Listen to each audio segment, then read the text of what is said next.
ہے جو آپ کو معرفت تک لے کے جاتا ہے۔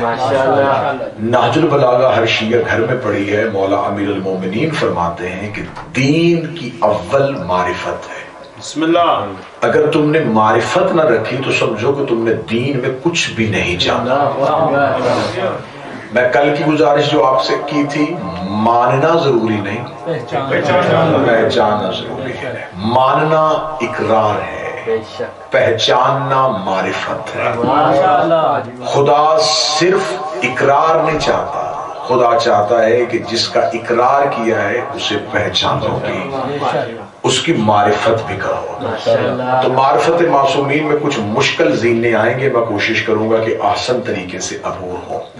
ہم یہ سمجھتے ہیں کہ اللہ نے آل محمد کو صرف ہماری ہدایت کے لیے بھیجا ہے، اور صرف ہمیں ضرورت تھی ہدایت کی تو اس نے بھیج دیا۔ نہیں، آل محمد کو بھیجنا دو طرفوں سے، اللہ کی طرف سے بھی اور مخلوق کی طرف سے بھی ضرورت تھی۔ صرف ہمیں ہدایت لینے کی ضرورت نہیں تھی، اسے ہدایت دینے کی ضرورت بھی تھی۔ جیسے ہم چاہتے تھے کہ کوئی ہماری ہدایت کرے، ویسے وہ بھی چاہتا تھا کہ کوئی میری جگہ جا کے ہدایت کرے۔ تو آل محمد اہل بیت علیہ السلام صرف ضرورت مخلوق نہیں، یہ ضرورت توحید ہے۔ تو اب ماننے والا اگر صرف انہیں مشکل کشا سمجھ کے ماننے، انہیں حاجت روا سمجھ کے ماننے، یہ صرف ہماری مشکلیں حل کرتے اور ان کی معرفت نہ رکھے تو پھر ماننے کا کوئی فائدہ نہیں۔ میں یقیناً یہ اپنے آپ کو شامل کر کے کہوں گا کہ ہم نے اہل بیت کو صرف مشکل کشائی کے لیے رکھا ہے۔ ہم یہ سمجھتے ہیں وہ صرف ہماری مشکلوں میں ہماری امداد کرتے ہیں، ہماری حاجتیں ان کے علاوہ کوئی پوری نہیں کر سکتا، تو ہم مجبوراً انہیں مان لیتے ہیں کہ ان کے علاوہ چارہ کوئی نہیں، ان کے علاوہ ہمیں دوسرا دروازہ کوئی نہیں ملنا۔ تو لہذا اہل بیت کو مجبوراً ماننا جو ہے یہ ماننا نہیں ہے، اختیار سے ماننا۔ اب بہت سی بحثیں چلتی ہیں تو میں کوشش کروں گا کہ ان بحثوں کو علمی طریقے سے آپ تک پہنچایا جا سکے۔ کچھ کہتے ہیں کہ آل محمد کہاں سے ہیں، یہ مخلوق ہے یا کیا ہے۔ آج کی گفتگو بڑی احسن ہوگی، بڑی اچھی ہوگی کہ اصل میں آل محمد کیا ہے۔ جس نے بالکل نہ مانا تو اس نے کہا یہ بشر ہے، جس نے بہت زیادہ مانا اس نے کہا یہ نور ہے۔ آل محمد نور سے بنے۔ اگر ہم یہ کہیں گے کہ نور سے بنے تو نور کو ان سے پہلے ماننا پڑے گا۔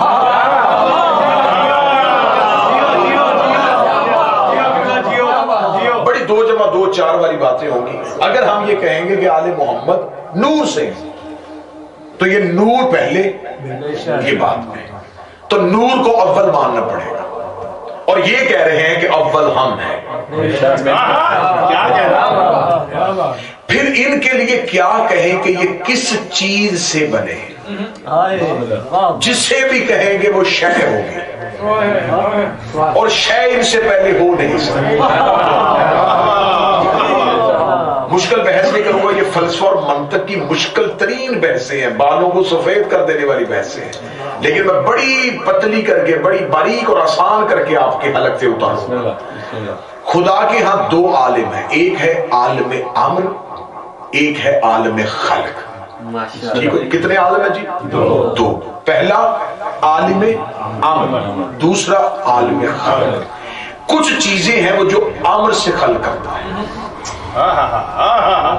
انہیں کہتے ہیں عالم تکوین یا عالم امر، اس نے امر سے خلق کیا۔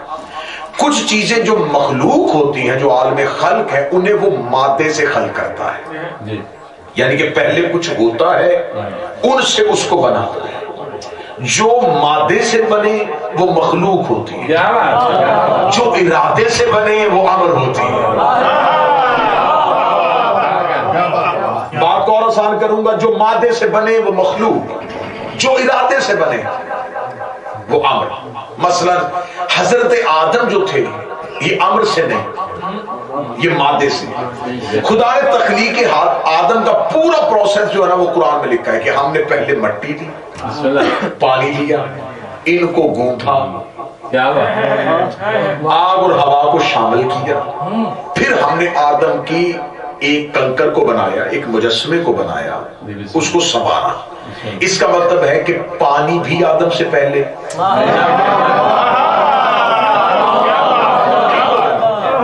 پانی کیونکہ آدم کی خلقت میں شامل ہے تو پانی پہلے، اور جو مٹی ہے وہ بھی آدم سے پہلے.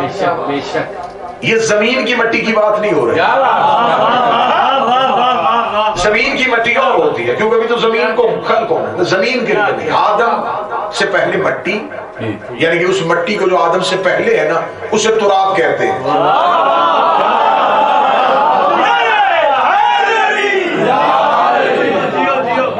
جو پہلے ہیں اسے تراب کہتے ہیں.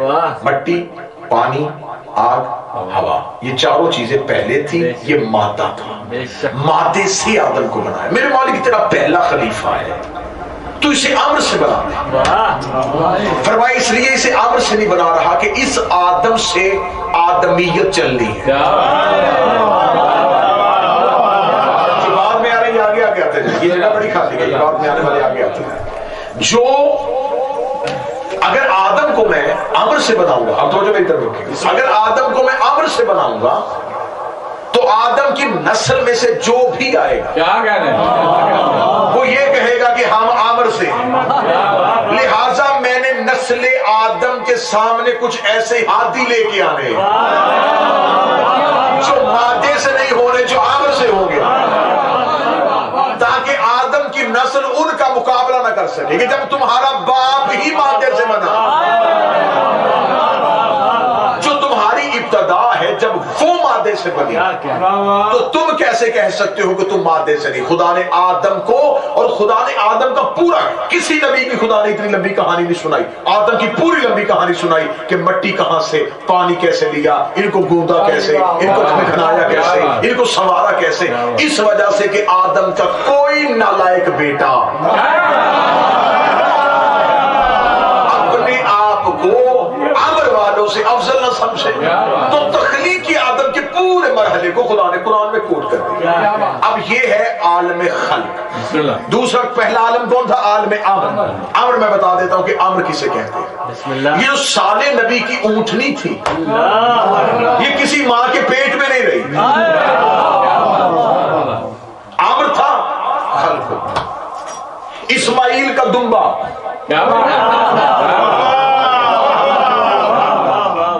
یہ مادے سے نہیں تھا، یہ امر سے تھا. جو موسیٰ کی عصا سے اژدہا بنا تھا یہ مادے سے نہیں تھا، یہ امر سے. خدا نے کہا ہو جا، وہ ہو گیا. ان گنت چیزیں ایسی ہیں جو میں گنوا سکتا ہوں جو امر سے ہے. جو مادے سے بنے وہ مخلوق، جو ارادے سے بنے وہ امر. اگر ہم کہیں گے کہ آل محمد مادے سے نہیں ارادے سے تو مجھے معاف کر دینا، میں نے پہلے کہا تھا کہ آج کی گفتگو بڑی حساس ہوگی. اگر ہم انہیں امر سے مانیں گے پھر انہیں اولل امر نہیں کہنا پڑے گا. اگر ہم کہیں گے کہ یہ اللہ کے امر سے ہے تو پھر یہ اولل امر کیسے؟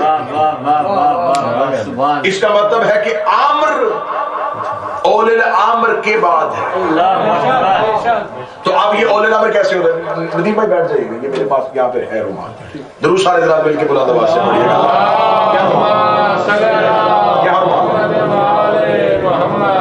سلوات سارے حضرات مل کے بلند آواز سے.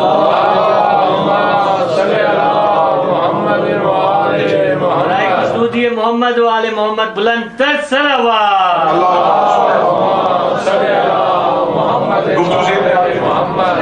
اب جو امر سے ہو تو اب دیکھنا کیا ہے کہ کیا صرف اللہ ہی امر سے بناتا ہے؟ تو اب جو بھی امر سے بنائے گا وہ اولل امر ہوگا. اولل الامر کو مادے کی ضرورت نہیں ہوتی، وہ کہتا ہے ہو جا تو وہ ہو جاتا ہے. امام موسی کاظم علیہ السلام متوکل ملعون نے امام کی دعوت کی، امام کو دسترخوان میں بٹھایا، ایک جادوگر کو بلایا اور اس سے کہا کہ اپنے جادو کے ذریعے اپنا موکل مقرر کر اور دسترخوان پہ کچھ ایسا کر کہ میں امام کو شرمندہ کر سکوں. جب دسترخوان لگ گیا امام تشریف فرما گیا. جو ہی اس نے دسترخوان پہ ایک تھالی میں جو بھی کھانا تھا امام کے سامنے رکھا, اس جادوگر نے موکل کے ذریعے جب امام نے تھالی کی طرف ہاتھ بڑھایا تو تھالی ہٹ گئی.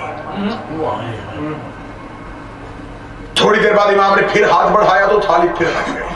3 بار اس نے یہ جسارت کی اور لوگ مذاق اڑانے کے لیے مسکرائے یا امام کو جلا رہا ہے. سامنے دیوار پہ قالین تھا جس میں ایک شیر کی تصویر بنی. امام نے انگلی کا اشارہ کیا, شیر دھاڑتا ہوا باہر آیا. یہ شیر مادے سے نہیں بنا تھا, یہ شیر عام سے بنا. امام نے اشارہ کیا, شیر دھاڑتا ہوا باہر آیا. اب اگلی طرف سننا اولی الامر کی. جو ہی یہ باہر نکلا تو اس نے باہر آگے کیا کام کیا, اس نے اس عامل کو, اس جادوگر کو فوراً دانتوں میں چبایا اور نگل لیا. جو ہی نگلنا تھا یہ متوکل کا بدن کانپا. امام کے قدموں میں گر کر معافی چاہتا ہوں جسارت کی, لیکن کریم ابن کریم ہے, کیا اس شخص کو زندہ بھی کر سکتا ہے؟ امام موسیٰ کاظم کی آواز آئی, اگر موسیٰ کا عصا ان سانپوں کو نگل دیتا یہ بھی نگل دیتا.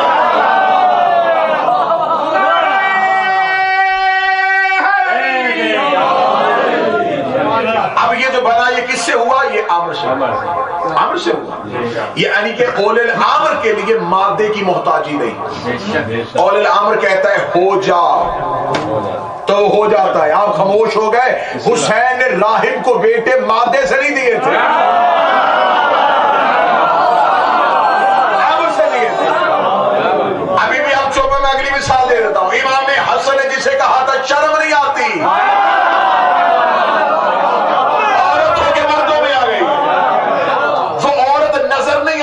بن گئی تھی, مادے سے نہیں عامر سے بنی. امیر المومنین نے ٹھوکر ماری تھی, مردہ زندہ ہو گیا تھا, مادے سے نہیں عامر سے ہوا. تو جب عامر پہ قدرت ہی کی ہے تو پھر یہ خود عامر سے کیسے؟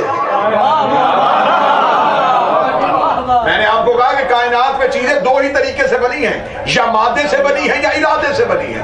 اگر ہم کہیں گے کہ آل محمد آج سے پہلے آپ کے عقیدے میں آل محمد اللہ کے ارادے سے تھے, میں ایک جسٹ آپ کو اور اوپر لے کے جانے لگا. 2 دن ذہنوں کا وضو کرایا ہے معرفت پڑھنے کے لیے. اگر ہم کہیں گے کہ آل محمد ارادے سے ہیں اور عامر سے بنے تھے تو پھر یہ خود عامر پہ قدرت کیسے رکھتے ہیں؟ یہ جس چیز سے بنے تھے خود اس پہ قادر کیسے ہو گئے؟ میرے مولا سرکار امام حسن مجتبیٰ سے ایک کہ مولا دنیا میں سب سے سخت چیز کون سی ہے؟ مناظرہ ہوا تھا. امام نے دنیا میں سب سے سخت پتھر, اور پتھر اس نے کہا اس سے سخت, فرمایا پتھر سے سخت لوہا جو پتھر کو کاٹ دیتا ہے. اس نے کہا اس سے سخت, فرمایا لوہے سے سخت وہ آگ جو لوہے کو پگھلا دیتی ہے. اس نے کہا اس سے سخت, فرمایا آگ سے سخت ہے وہ پانی جو آگ کو بجھا دیتا ہے. پانی سے سخت ہے وہ بادل جو پانی کو اڑا کے پھرتا ہے. بادل سے سخت ہے وہ ہوا جو بادلوں کو اڑا کے پھرتا ہے. ہوا سے سخت ہے وہ فرشتہ جو ہوا کو چلنے کا حکم دیتا ہے.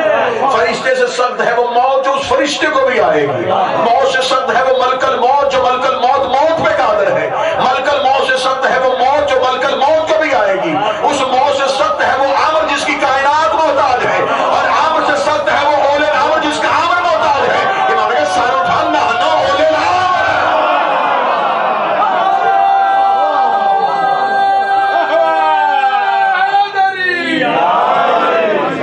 وہ جو عامر ہے اس عامر پہ قادر ہم اس عامر پہ قادر ہیں. کیا کہیں امام اول الامر ہوتا ہے, یہ محتاج عامر نہیں ہوتا, یہ مالک عامر ہوتا ہے. آج آل محمد کی ایک ہلکی سی معرفت کی جھلک دکھاؤں گا. یہ اول الامر ہے لیکن ہمارے لیے یہ امر ہمیں دکھاتے.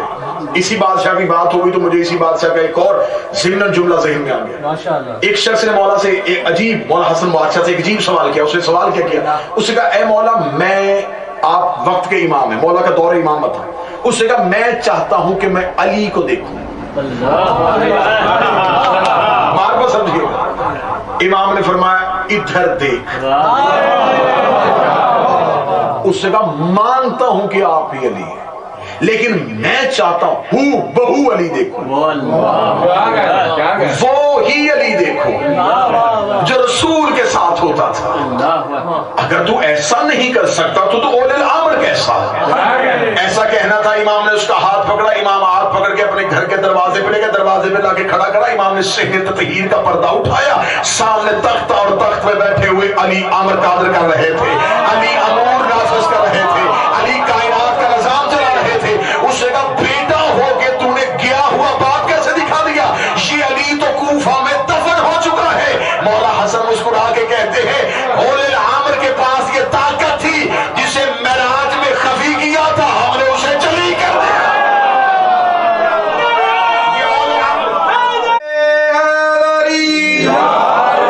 یہی میرے مولا, یہی میرے مولا. اسی شہنشاہ کی بات آ رہی ہے تو اسی شہنشاہ کی باتیں ذہن میں آتی جا رہی ہے. یہی میرے مولا مدینے میں اپنے گھر کے دروازے میں بیٹھے ہوئے تھے کہ سامنے سے کچھ شخص گائے کو لے کے جا رہے تھے. امام نے روکا, کیوں لے کے جا رہے ہیں؟ فرزند رسول ذبح کرنے کے لیے جا رہے ہیں. فرمایا ذبح بھی نہ کرو, اس کے پیٹ میں ایک بچہ ہے جو سفید ہے لیکن اس کا منہ سیاہ ہے اور دم بھی سیاہ ہے. ابھی سے ذبح نہ کرنا, اس کے پیٹ میں ایک مادہ ہے جو سفید رنگ کا ہے, اس کا منہ بھی سیاہ ہے اور دم بھی سیاہ ہے. انہوں نے فرزند رسول کو دیکھا امتحان امامت کے لیے. انہوں نے گائے کے شکم کو چاک کیا, اندر سے ایک زندہ بچہ نکلا. جیسے امام نے کہا تھا ویسے ہی رنگ سفید, چہرہ سیاہ اور دم سیاہ. امام کے پاس آ کے کہنے لگا ہے کہ تو نے کیسے بتا دیا کہ اس کے بطن میں کیا ہے, جبکہ اللہ قرآن میں کہتا واللہ یعلم من الارحام, یہ صرف اللہ جانتا ہے کہ ماؤں کے بطنوں میں کیا ہوتا ہے. امام نے فرمایا وہ جو جانتا ہے نا وہ علم ہم ہے, ہم ہے وہ اللہ کا علم. اب اس پہ ایک پوری مجلس پڑھی جا سکتی ہے کہ یہ اولل الامر ہے, یہ امر پہ قادر ہے. تو پھر دو ہی چیزیں بنی ہیں, یا مادے سے بنی ہیں یا ارادے سے بنی ہیں. تو اگر یہ مادے سے نہیں تو اس کا مطلب ہے کہ پھر یہ کس سے ہے. اب بات تھوڑی سی حساس موضوع پہ آنے لگی. خدا نے اگر امر کیا ہے تو امر کرنے کے لیے خدا کن کہتا ہے. اگر ہم کہیں گے کہ جو چیز خدا نے ارادے سے بنائی ہے نا تو وہ ارادے سے بنی ہے, جو مادے سے نہیں بنی, جو ارادے سے بنی ہے وہ کن سے بنی ہے. تو کن اگر کہا گیا ہے تو کن دو لفظوں کا مجموعہ ہے, کاف اور نون. پھر کاف اور نون کو ان سے پہلے سمجھا جائے گا. پہلی چیز. دوسری چیز کہ اگر خدا نے کہا ہے تو ندا چاہیے, آواز چاہیے, اور اگر وہ آواز اللہ ہی کی تھی, اب میں بول رہا ہوں نا تو میری آواز جو ہے وہ خارج ہو رہی ہے میرے حلق سے. یہ جو جا رہی ہے نا یہ پلٹ نہیں رہی, یہ میرے وجود سے خارج ہو رہی ہے آواز کی صورت میں. اگر کوئی آواز تھی اور اللہ کی تھی تو اس کا مطلب ہے وہ چیز اللہ سے خارج ہوئی, اور جو چیز اس سے خارج ہو جائے تو اس کا مطلب ہے کہ اس میں اس چیز کی کمی آ گئی. تو پھر نقص واقع ہو سکتا ہے اور اس سے کسی چیز کا خروج ممکن نہیں. بے شک. اور وہ قرآن میں کہتا ہے کہ کہا ہے کن ہو جا فیکون, تو ہوا ہے. یہ جو امر ہے یہ کن سے ہے. کن کہنے کے لیے زبان چاہیے. خدا نے کن کا لفظ ہی قرآن میں اس لیے رکھا کہ تم کن مانو گے تو مجبوراً ماننا پڑے گا کہ کوئی لسان اللہ ہے.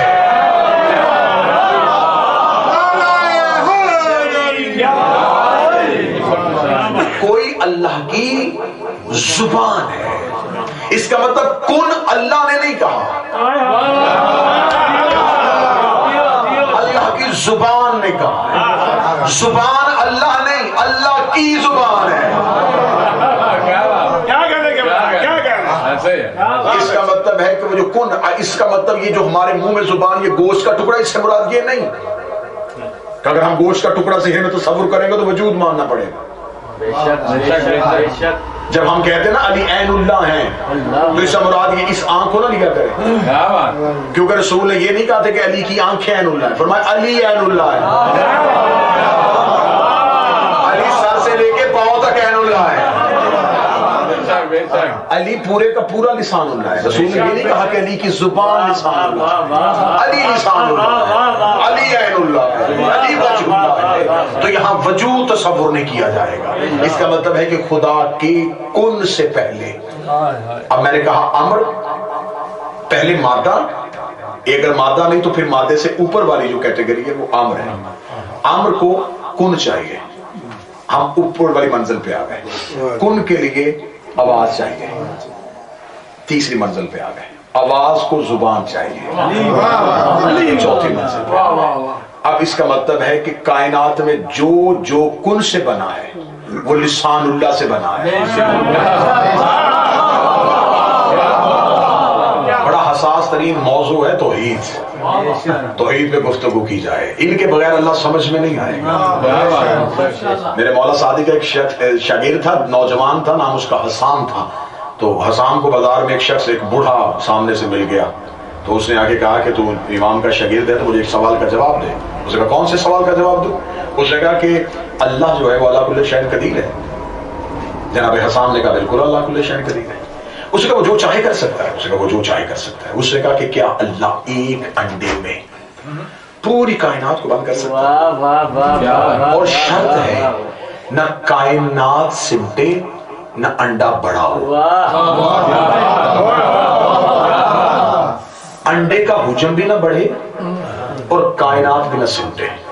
اتنی بڑی کائنات اس انڈے میں، اس کو بڑھائے بغیر، اس کو سمیٹے بغیر بند کیسے کرے گا؟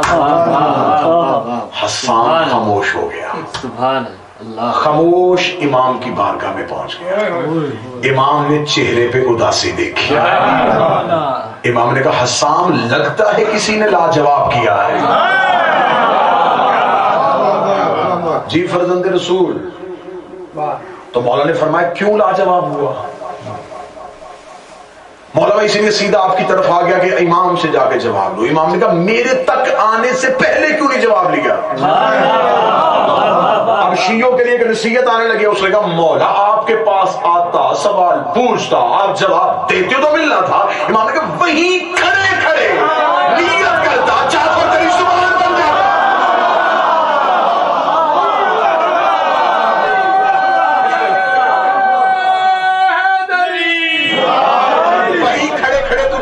کر لیتا. امام نے یہی پہ اپنی حدیث نقل کی. امام نے فرمایا اگر تم ہمارے دشمنوں میں کہیں گر جاؤ اور سوالات کی بچھاڑ ہو جائے اور تمہارے پاس کچھ علم بھی نہ ہو، امام کہتے ایک لمحے کے لیے بھی نہ گھبرانا، نیت میں ہماری وکالت ہی رکھنا، ہم تمہیں وہاں سے دلیل دے دیں گے جہاں سے تمہارے تصور میں بھی نہیں ہو. امام نے کہا وہیں کھڑے کھڑے کہتے تھے تو ہم زبان بن جاتے.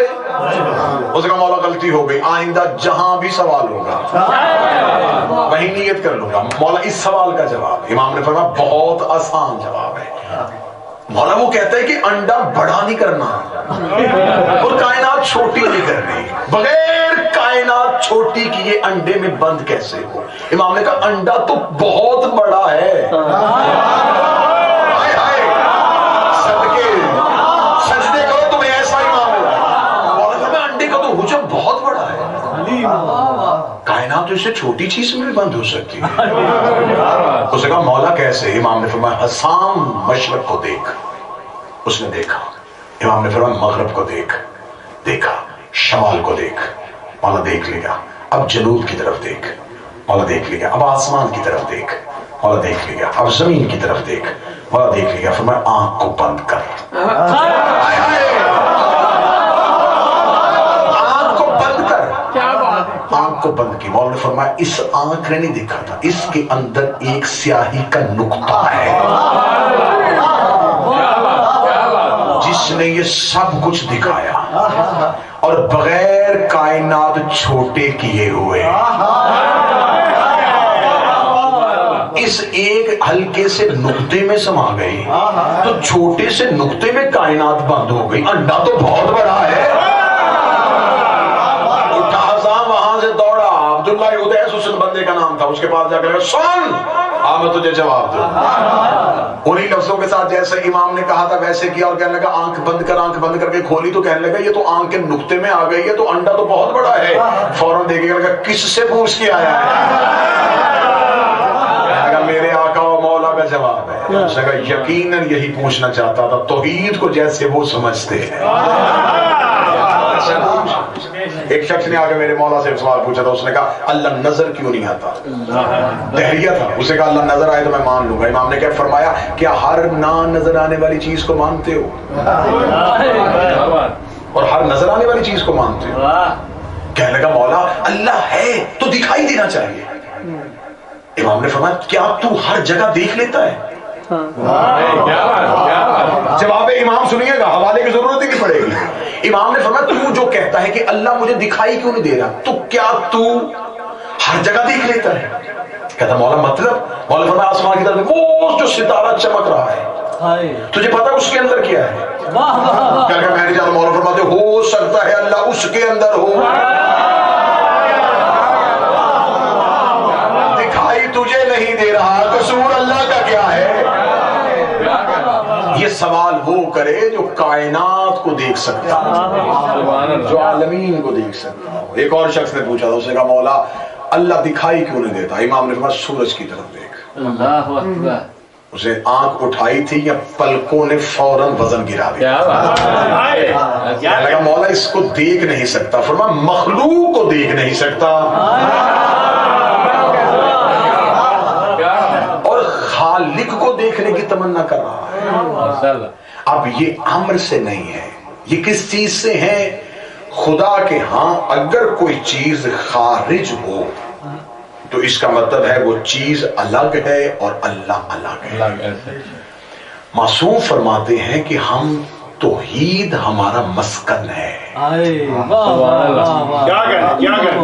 بالکل بھی خاموش ہے بارے میں. توحید ہمارا مسکن ہے, ہم اس میں رہتے ہیں اور اس کی چاہت ہے کہ میں خود کو نظر آؤں.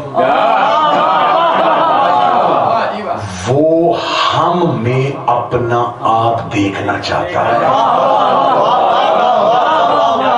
ہم کو جب وہ اپنا آپ دیکھنا چاہتا تھا اور اپنی تعریف سننا چاہتا تھا, اس کی اس چاہت نے جب مجسم اختیار کیا تو وہ محمد ہو گیا. مولا فرماتے ہم 14 نقطے میں ہوں تو محمد ہوتے, کثرت میں ہوں تو 14 ہوتے. ہمارا سمٹنا صرف محمد ہے. جب وہ محمد ہو گیا تو پھر یہ جو اللہ کی میں نے پہلی مجلس حدیث سے پوچھی نا کہ میں نے چاہا کہ میں پہچاننا چاہوں, وہ ہمارے لیے نہیں کہا. آج تیسری مجلس میں حدیث قدسی کھلنے لگی ہے, 2 مجلس اس کی تمہید میں گزر گئی. جو خدا نے کہا نا کہ میں نے چاہا, یہ قرآن کی آیت نہیں, یہ حدیث قدسی ہے. حدیث قدسی اس کو کہتے ہیں جو حکم اللہ کا ہو لیکن قرآن میں نہ لکھا ہو. میں نے چاہا کہ میں پہچانا جاؤں. فرمائیے جو اس نے چاہا ہے نا یہ تمہارے لیے نہیں چاہا. ہم ہیں اس کی پہچان, ہم نے اسے پہچانا. جب ہم نے اسے پہچان لیا, انہوں نے کہا تم نے تو مجھے پہچان لیا, اب کوئی تمہیں بھی تو پہچانے. سنتے آئیے گا, تم نے مجھے پہچان لیا, اب مجھے تم سے آگے اپنا پہچانوانے کی ضرورت ہی نہیں. تم نے پہچان لیا, میری تعریف ہو گئی. تم نے مجھے پہچان لیا, اب کوئی تمہیں بھی تو پہچانے. اب یہ جو عالمین بنے نا, دنیا نہیں عالمین بنے, یہ عالمین بنے ہیں ہمیں پہچاننے کے لیے, ہم ہیں اسے پہچاننے کے لیے. تمہاری آنکھ اسے نہیں دیکھ سکتی, ہم عالمین کے لیے، وہ ہمارے لیے۔ اس نے عالمین، ابھی حدیث قصہ مجلس سے پہلے پڑھی گئی ہے، تو کیا کہہ رہا ہے خدا؟ خدا قرآن یا ملائکہ تھی، حدیث مسلم میں، حدیث قصہ میں سکان سماوات انی مخلقت السمان مبنیہ والارض مطیہ والشمس مضیہ والقمر منیرہ، اے آسمان کے رہنے والوں، میں سورج کو خلق نہ کرتا، میں زمین کو نہ بناتا، میں یہ چاند نہ بناتا، میں یہ دریا نہ بناتا۔ پوری حدیث کے سامنے کہنے کے بعد خدا کہتا اگر انہیں نہ بناتا۔ یہ سب کچھ جو بنا ہے نا، اس بنانے کا مقصد میں نہیں، یہ انہوں نے مجھے پہچان لیا ہے، اب میں چاہتا ہوں کوئی انہیں پہچانے۔ اس کا مطلب ہے کہ عالمین بنے ہیں 14 کے لیے، 14 بنے ہیں اللہ کے لیے، فنا عالمین کو ہے 14 کو نہیں۔ اس لیے خدا نے قیامت والے دن کہہ دیا میں قیامت والے دن امام کے نام پہ اٹھاؤں گا۔ پہلا نقطہ یہاں پہ پہنچ گیا۔ اس کا مطلب ہے یہ اللہ میں ہے، اور یہ اللہ کا ارادے سے نہیں، خود ہی ارادہ ہے، یہ خود ہی تدبیر الہی ہے، یہ خود ہی تقدیر الہی۔ اب جو نبی پہ قرآن اترا تھا یہ تو آیتوں کی صورت میں اترا، جو باقی نبیوں پہ کتابیں آئی تھیں یہ لکھی ہوئی آئی تھیں۔ ایسے سوال میں قائم کرنے لگا ہوں، پوچھنا جب تک زندہ رہو کسی سے پوچھنا، وہ جو کتابیں آج سے لکھی ہوئی آئی تھی یہ کس نے لکھی تھی؟ موضوع سے پریشان ہو گیا، خیر الخلق شروع کریں۔ بھئی جتنی انبیاء پہ کتابیں آئی ہیں لکھی ہوئی آئی ہیں، کس نے لکھی ہے؟ اگر جبریل نے لکھی ہیں تو پھر جبریل ان نبیوں سے افضل ہو گیا۔ اگر اس نے لکھی ہیں تو پھر کس طرح لکھی ہے؟ وہ لکھتا کیسے ہے؟ وہ کیسے کتابیں اتارتا ہے؟ میں نے پہلے کہا تھا کہ مشکل ہو جاتا ہے ان کے بغیر اللہ ماننا۔ تو مجھے پتا تھا کہ کچھ لوگوں کو، کچھ احباب کو ان چیزوں پہ یہ ہو جاتا ہے کہ پتہ نہیں یہ ذاکرین اور خطبہ کی بنائی ہوئی کتاب باتیں۔ یہ کتاب جو میرے ہاتھ میں مناقب اہل بیت، اس کتاب کا یہ اردو ترجمہ ہے القطرہ کا۔ القطرہ شیعہ مذہب میں پہاڑ جتنا نام ہے، سید محمد احمد مستنبط، یہ نیچے ان کا نام لکھا ہو۔ یہ ان کی کتاب ہے عربی زبان میں، القطرہ فی مناقب النبی والاطراء، نبی کے اور 14 کے جس میں فضائل لکھے ہیں اور معصومین سے لکھے، اس کا بہت مشکل سے یہ اردو ترجمہ ہوا اور پاکستان میں بھی ہوا ہے، لیکن اس وقت جو ایڈیشن میرے ہاتھ میں ہے یہ درگاہ حضرت عباس رستم نگر لکھنؤ عباس بک ایجنسی سے اس کو چھاپ کیا گیا ہے، اور پاکستان کے حجت الاسلام علامہ ریاض حسین جعفری فاضل کم نے اس کا ترجمہ کیا ہے۔ اب اس میں سے میں ایک چیز آپ کو سنانے لگا ہوں، اگر آپ اس کا صفحہ نمبر جی 24 ہے، یہ 24 صفحہ، یہاں سے باب شروع ہو رہا ہے کہ معرفت کیا ہے۔ اب اس کتاب کو میں نے سامنے رکھ کے 2 وجہوں سے کتاب سامنے رکھی ہے۔ پہلی وجہ کہ کسی کو شک نہ ہو کہ خیال پڑھا جا رہا ہے، یقین ہو، ورنہ میں کتابیں ممبر پہ لے کے آنے کا عادی نہیں، کوشش زندگی میں کبھی کتابیں ممبر پہ نہیں، لیکن کیونکہ یہ بہت مخصوص مجلسیں ہو رہی ہیں معرفت کے عنوان سے۔ دوسری چیز یہ ہے کہ اس میں پورا خطبہ معصوم کا ہے، میں نہیں چاہتا تھا کہ مجھ سے کسی ایک لفظ میں بھی کچھ ایسا ہو جائے کہ معصوم کے الفاظ میں اور میرے لفظوں میں کوئی فرق آ جائے۔ یہ حدیث نقل کی ہے جابر بن یزید جوفی ہے، وہ کہتے ہیں کہ میں نے امام محمد باقر علیہ السلام سے پوچھا،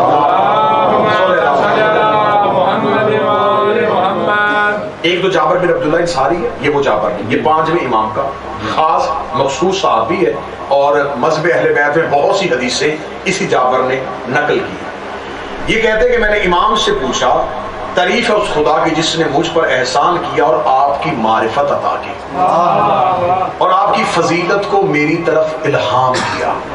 ایک ایک لفظ ذرا توجہ سے سنیے، وہ کہتا ہے آپ کی معرفت عطا کی اور آپ کی فضیلت کو میری طرف الہام کیا، آپ کے احکام پر عمل کرنے کی توفیق عطا فرمائی، اور جس نے آپ کے دوستوں سے دوستی اور آپ کے دشمنوں سے دشمنی نصیب فرمائی۔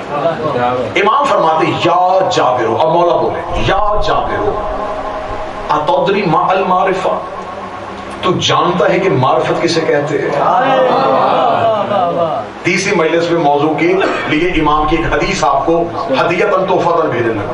مولا فرماتے جابر کیا تم جانتے ہو کہ معرفت کیا ہے؟ المعرفت اثبات التوحید۔ مولا کہتے ہیں کہ معرفت کے 7 مرحلے ہیں۔ پہلا اثبات توحید، معرفت کا پہلا مرحلہ اللہ کے ثبوت۔ تمہارے پاس کوئی ثبوت ہونا چاہیے کہ اللہ ہے، زبانی دعویٰ نہیں ہونا چاہیے۔ مولا فرماتے معرفت کا پہلا مرحلہ اثبات توحید، تمہارے پاس ثبوت ہو۔ ثم معرف المانی، اور دوسرا تمہارے پاس مانی کی شناخت ہو۔ عام مانی نہیں کہ تم نے توحید کو جن لفظوں میں سمجھا ہے، تمہارے پاس وہ مانی کیا ہے۔ تیسرا امام کہتے ہیں وہ دروازے جو تمہیں توحید تک لے کے جائیں، ان دروازوں کی شناخت۔ امام فرماتے ہیں چوتھا لوگوں کی پہچان، لوگوں کو بھی پہچانو، صرف ہمیں نہیں، لوگوں کو پہچانو۔ پانچواں ارکان کی شناخت، وہ جو خلقت میں اہم مقام رکھتے ہیں۔ امام فرماتے ہیں چھٹا نقبہ کی معرفت، جو قوموں کے سردار کہلاتے ہیں۔ ساتواں نجبہ کی معرفت، جو پاک دینت اور اصل نسب ہے۔ یہ کہنا تھا، یہ جابر خاموش ہو گیا۔ جابر نے کہا مولا آپ نے معرفت کے درجے پڑھے ہیں تو مجھے بتائیں ایک ایک کر کے یہ درجے کیا ہے۔ اب آتا ہے نا، بڑی کمال حدیث آپ کو سنانے لگا۔ امام نے فرمایا اے جابر، اثبات توحید سے مراد اس خدائے ازلی اور پوشیدہ کو پہچاننا ہے جسے آنکھیں دیکھ نہیں سکتی، اور وہ آنکھوں کو دیکھتا ہے۔ اب یہ داد مجھے نہیں ہے، اپنے مولا کو خراج پیش کرنا ہے۔ مولا فرماتے اس خدا کو پہچاننا جسے آنکھیں نہیں دیکھ سکتی، وہ آنکھوں کو دیکھتا ہے۔ وہ اشیاء کا خالق ہے، وہ ہر چیز سے واقف ہے، وہ ازل سے پوشیدہ ہے، جیسے کہ خود اس نے اپنی تعریف کی ہے۔ امام نے فرمایا اب دوسری معرفت کی شک، مانی کی شناخت۔ اب سنیے گا، یہ جملہ سنیے گا، یہ شک سنیے گا۔ امام فرماتے اے جابر جان لو کہ ہم تمہارے درمیان توحید کے مانی ہیں۔ کتاب میرے ہاتھ میں ہے، القدرہ سے پڑھو بعد میں امام کی حدیث۔ مولا فرماتے جابر جان ہم تمہارے درمیان توحید کے مانی ہیں۔ میں یہیں پہ کوئی مشکل لفظ بولوں گا اور آپ کو لفظ سمجھ میں نہیں آئے گا، آپ فوراً بعد میں مجھے پوچھیں گے علی صاحب آپ نے مجلس میں ایک لفظ کہا تھا، اس کے معنی کیا ہے؟ تو جب تک معنی نہ ہو لفظ نہیں پہچانا جاتا۔ مولا فرماتے توحید کے ہم معنی ہیں، جیسے بغیر معنی کے لفظ نہیں پہچانا جاتا۔ ہم توحید کے معنی ہیں، خدا نے ہمیں اپنی ذات کے نور سے بنایا ہے۔